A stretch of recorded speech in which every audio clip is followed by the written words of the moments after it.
Hello and welcome back. That was way too much. I'm sorry. Hello, and it's raining, and I was trying to overcompensate, but I'm going to edit all that sound out. So, anyway, hello and welcome back to my channel, Boozy Bookish Thoughts. I'm Justine, or Jay if you prefer, and welcome to my next video, to my first haul video. Yay! So, it was my birthday last July the 4th, and I launched my channel just a little bit before that. And so because it was my birthday, I treated myself, and some friends and family got me some stuff too. And since I'm known to be interested in both books and wine, people got me book and wine related things. And yeah, so I decided I would do my first haul to feature the stuff that my friends and family very kindly gave to me for my birthday, and that I myself also purchased for my birthday. These weren't all purchased on my birthday exactly. Some of them were a little bit before, a little bit after, but I was kind of in a these were all purchased with the it's my birthday and I deserve to treat myself kind of mood. You know that feeling. It comes around like 2 weeks before and 2 weeks after your birthday. Yeah, so it was that kind of vibe. So sit down, pour a drink, and join me for my first haul. So just let's start with the one non-book or wine item. And it's only because I love it so much that I'm featuring it. But it is the shirt that I'm wearing. It says, oh dear, it says Feline Lucky, and has a cat. Because aside from books and wine, I also love cats. And my cousin got me the shirt, and she was like, it's because you love cats. So I'm feeling lucky today, and I'm feeling lucky with my cats. So after that, we'll stick to books and wine. But thank you to my cousin for this lovely shirt. Look at that. Look at that. Look at that. Squishy cat. Okay, so first let's start with this wine that I'm drinking. It's a French white.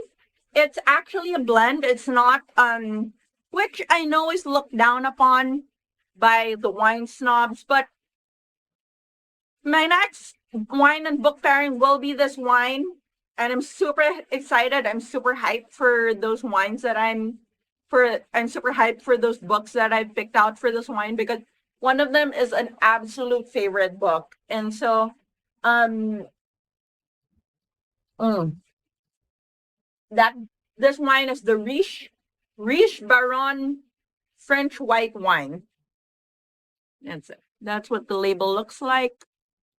And it is, I'll tell you more about it when I feature it in wine and book pairing. But it's a blend of Grenache, Sauvignon, and Chardonnay, and it's 12% alcohol. It's a pour a glass and dish with your best friend kind of wine, you know? Um it's yeah, it's a French white. I've had this before, and I liked it enough to purchase again, so I got 2 bottles of this. One to test out and one to film wine and book pairing with. It's very good. I've also recently had a red by this.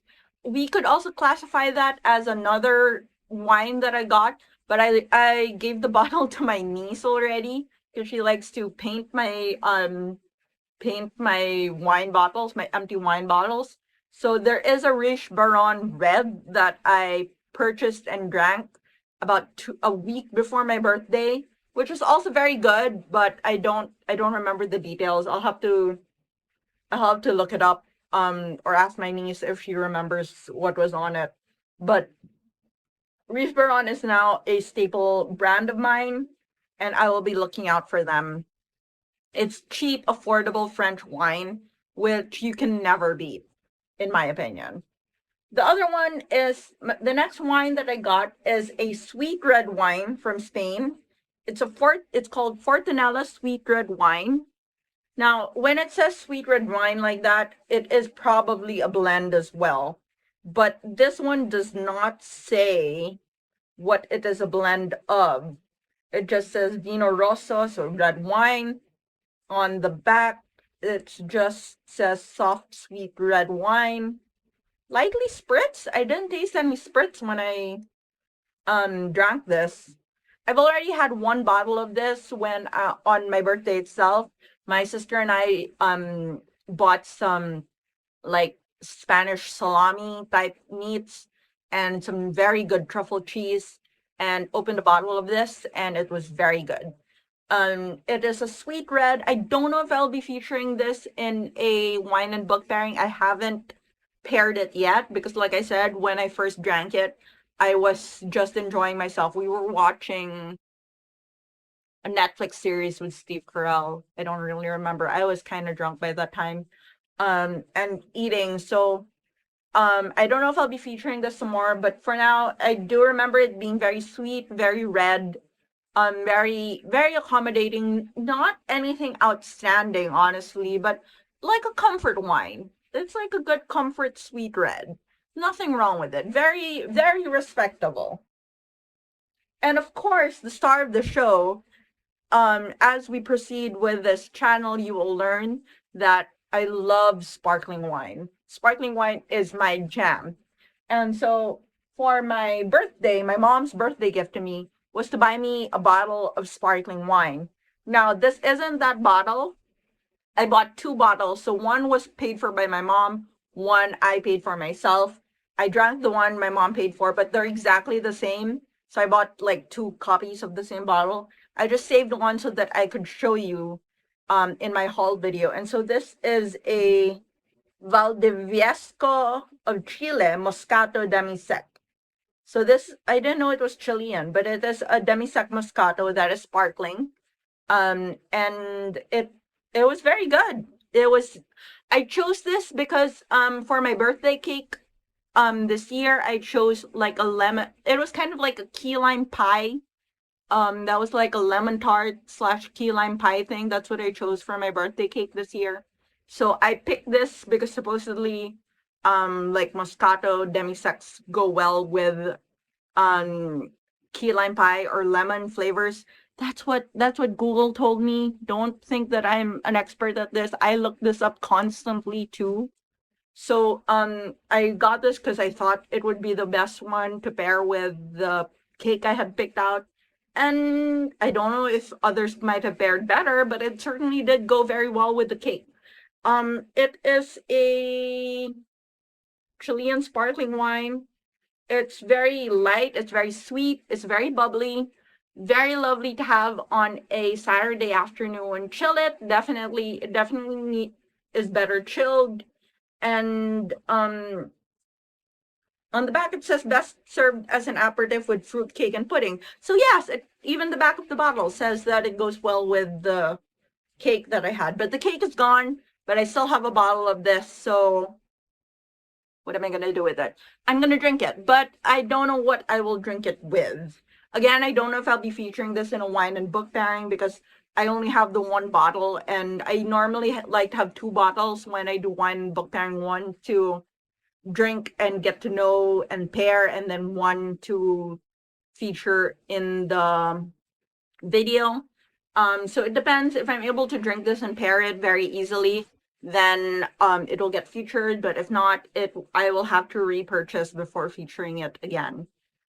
But yes, this was my mother's birthday gift for me. So thanks to my mom, I had this and I purchased one for myself as well. And it's very good. So next, moving on to the books, which I'm sure is what you're actually most interested in. Let's start with the one. I actually have a physical copy of a book for once. This is again from my friend, my very dear friend Chris. Um, we had a falling out like a couple of weeks before my birthday, so he felt very bad on my birthday, and he's like, "Please let me buy you a gift." And I was not in a position to say no, especially when he tempted me with a book. So he got me a book from a series that we both like. And that's the book Alice Isn't Dead by Joseph Fink. So only Joseph Fink this time. I thought this was co-written by Jeffrey Cranor as well, but this apparently only Joseph Fink. So this is also, I don't know, I think this is a spin-off or based on the podcast Alice Isn't Dead by Night Vale Presents. So if you watched my first video, the very first wine and book pairing I did, I talked about Welcome to Night Vale by Joseph Fink and Jeffrey Cranor. And this is by one of those same co-authors, and it's a spin-off of a podcast from the same like production group. I have listened to some of this podcast. I stopped at some point, why, but I was in a bad place in my life at that point. But I did listen to some of this, and I do hope to go back to it. But basically, the story of the podcast, and from my understanding, it's also the story of the book, is that it's about a female truck driver who is who is searching for her wife Alice, because Alice disappeared several years ago and was presumed dead. But then she suddenly started seeing signs of Alice like in news reports, and so she got a job as a truck driver so she could drive around the country, the USA, and search for Alice. So the concept of the podcast is it is like voice recordings that she is making for Alice. Like she's addressing Alice in the podcast, talking to Alice about her search for her. I don't know how the book is structured, but presumably it follows a similar format. It is still sealed, like it's still closed, so I can't show you what the inside looks like. I don't like opening my books until I'm about to read them because it adds a little extra excitement for me. It gives me a little extra hit of dopamine when I get to open and read them. But so thank you so much to Chris for this. I don't call him Chris, I call him Doc because he's a doctor. So why am I calling him Chris in this video? You guys don't know him, so he'll be Doc on this channel. Thank you, Doc, for Alice Isn't Dead. I super appreciate it, and I hope to get to it soon. So the next books are all ebooks because they're all ones that I myself purchased for myself. And as you know, I've migrated completely to ebooks. So we will go in reverse order from the ones I purchased most recently to the ones I purchased a couple weeks ahead of my birthday. So the first is Bunny by Mona Awad. Awad. Now, I heard about this first from Book Leonie, here on YouTube, and that she just was talking about it so much and she really loved it. And I got really curious. So the premise is that it's about a girl who's feeling a bit left out or like a bit of an outsider in her MFA writing group. And it's because most of them are a bunch of like rich girls who call each other Bunny and are very exclusive, very cliquey. And then at one point she gets invited to join them, and so she like gets curious and goes with them, and then things kind of spiral out of control. So it's kind of a dark academia psychological thriller, which I admittedly do not often go for because sometimes my autism just means I don't appreciate the psychological horror aspect of it. But this one kind of stuck to me because it's supposedly about like female relationships and female friendships and like the tensions that you get from there.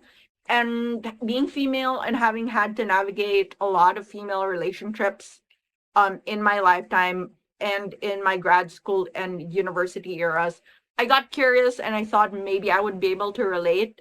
So I picked it up and I was so happy. I had been wanting to pick it up for a long time, and then all of a sudden it went on sale in the Kindle store, and I was like, yes, click. Well, no, I didn't click. I said, yes, if I finish my to-do list for the day, I will click. And I did. So I clicked. And then the next book is not really something I purchased. It was free on Amazon. If you guys don't know, pro tip, some books are free on Amazon. I hate saying Amazon. I hate giving them the advertisement, but that's where I purchased my books. But this book is called A Case of Blackmail in Belgravia by Clara Benson. It was free. It's the first of a series, and it's free on Kindle. And it's a historical cozy mystery. Well, I assume it's cozy. It's marketed as cozy. But it's about like a London socialite who drops dead, and then a reporter has to investigate the crime or else be implicated in it, or his mother gets implicated in it. And so he has to solve the crime and make sure the police catch the right killer and not him or his mother. Something like that. Again, I just really needed motivation to get through my to-do list. I needed something to motivate me. So I was like, but I didn't have money to buy anything. So I went through my list of free ebooks. I keep a list of free ebooks that I'm interested in. And I was like, hey, this has been on the list for a while. I want to pick it up. So I set this and I picked it up for free. And yeah, I have dozens of these books on my Kindle, and I honestly don't know when I'll get around to them, but I do hope to. Um, I do hope to. So let's leave it at that. Don't judge me, but I need the dopamine of buying books to get me through the day sometimes. The next book is one I'm very excited about. And is another one I would not have picked up if not for BookTube. Actually, I think I wouldn't have picked it up again if it weren't for Leonie of Book Leo. I should tag her in this video. But it's Iron Widow by Xiran J. Zhao. I hope I'm pronouncing that right. Right. Xiran J. Zhao.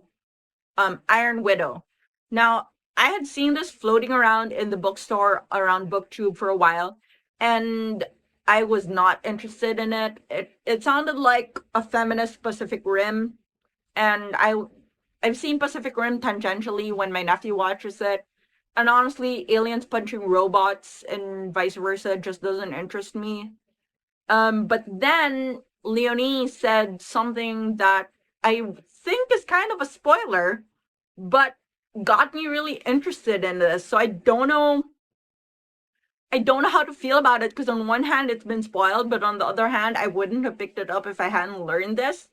I will say it now, but maybe skip ahead like 10 seconds if you don't want to hear about this. I don't know how to timestamp yet, but I will try. So the thing that I learned that made me want to pick it up is that it has a polyamorous resolution to a love triangle. And I was like, whew, dealing monogamish myself, that was like, I need to see that. I need to see that represented. And okay, you can come back now if you skipped ahead. But when I learned that, I was like, I need to get more of this. I need to see this. So I picked it up. I haven't read it yet. All of these I haven't read yet. But I do hope to get around to it within this year. There's so many books I want to get around to within this year, but I can dream. I can dream. The next book is called The House on Vesper Sands by Paraic O'Donnell. I hope I'm pronouncing that right as well. Paraic O'Donnell, The House on Vesper Sands.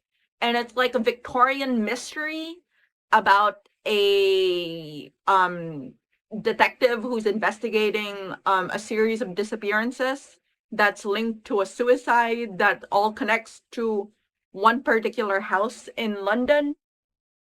And there's a Cambridge. I think it's Cambridge. It might be Oxford. I think it's Cambridge. There's a Cambridge dropout that like gets involved, and there's a female reporter that also gets drawn into the investigation. But the three of them investigate it, and that's the story. Um, I just got really curious. I always love a good mystery. I love Victorian mysteries. Um, so I got curious and I picked it up. The last is a short story, which I also heard about here on Book Talk. Not Book Talk, I'm sorry, I'm not on TikTok. I'm on BookTube, here on BookTube, and it's Summer Frost by Blake Crouch. So I heard about this from G on the Book Roast, and she talked about it very much and very much liked it. and I do trust her opinion. But not more than that, but in conjunction with that, this is part of a short story collection by Amazon. Not by Amazon, but like it was sponsored by Amazon or something. And it's a bunch of sci-fi authors who all wrote short stories. And I've read one of them, I believe the one by Andy Weir called Randomize. And it was pretty good. It wasn't amazing, but it was pretty good. And it intrigued me enough to pick up the rest of the stories. So this is another one in that collection. So it's called Summer Frost. And it's about, I think if I remember right, it's about a game developer who's one of her NPCs becomes an AI, like develops into an AI, and the two of them form an emotional bond, and stories and problems proceed from there. So those are the books that I hauled for my birthday. Again, not all of them were bought for my birthday. Like the last three were bought as a oh, there was one more. And it's Rotten to the Core by T.E. Kinsey, the Lady Hardcastle mystery, the most recent Lady Hardcastle mystery. I bought that as well. And I've already finished reading it. It's amazing, 5 stars. I will talk about it some more in my wrap up. But yeah, so those books, the last three books that I mentioned, Iron Widow, House of Vespers, and Summer, all bought as part of a like Amazon promo that if you spent like $15, that they would give you a $5 credit. And so I got that. And with the $5 credit, I bought the Lady Hardcastle mystery. So yeah, I spent a good amount of time buying and choosing books these past couple of weeks because I felt I deserved it because of my birthday. So there's that. And I also bought some very nice wines. And I also thank my mother and my friend for buying me wines and books, and my cousin for buying me the shirt. I don't know if you can see it. You can see feline. There you go. So that's it for now. That's my first haul. Let me know if you're interested. Let me know if you're interested in any of the books I mentioned. Let me know if you want to see any of the wines get paired with books. Leave a like and a comment. Subscribe maybe. If you're interested, please do. And cheers.